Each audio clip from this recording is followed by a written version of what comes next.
Reactions to the Mark Robinson report continue to pour in today. Queen City News anchor Robin Kennedy joins us tonight. And Robin, what are you learning about how this could impact the Republican ticket?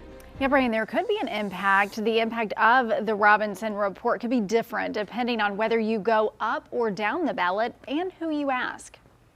The other side. Bob Weston is a Republican through and through. He's had a Trump sign in his yard since 2016. What you won't find is a Mark Robinson sign. We're not going back to the days of when Josh Stein and the Democrats were in charge in this state. Robinson, North Carolina's Republican lieutenant governor and candidate for governor, is under fire after a recent report from CNN that says Robinson referred to himself as a black Nazi, a perv, and talked about reinstating slavery and watching transgender porn on a porn website more than 10 years ago.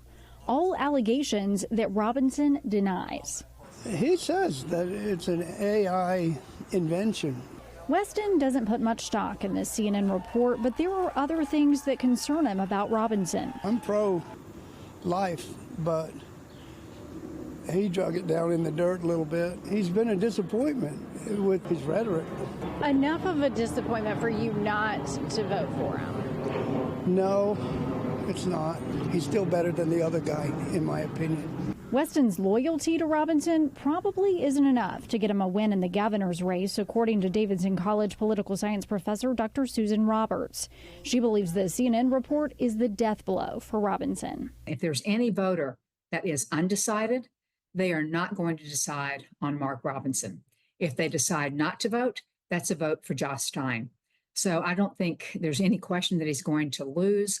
Dr. Roberts says more things, especially these recent allegations against Robinson, will stick to him more than other things have and will for Trump. I think that Trump, he's not Velcro. Everything is not sticking to Trump, but he's not quite Teflon. So there's a middle ground. At a time when political rhetoric is off the charts, Dr. Roberts believes there are some claims some voters won't forgive. The bar is pretty low, but it's not as low as pornography and some other things that are, I'll just use the word and I haven't seen it used, sordid. Now, Dr. Roberts believes that since the presidential race will be so close in North Carolina, the allegations against Robinson are likely going to help Kamala Harris and hurt Donald Trump.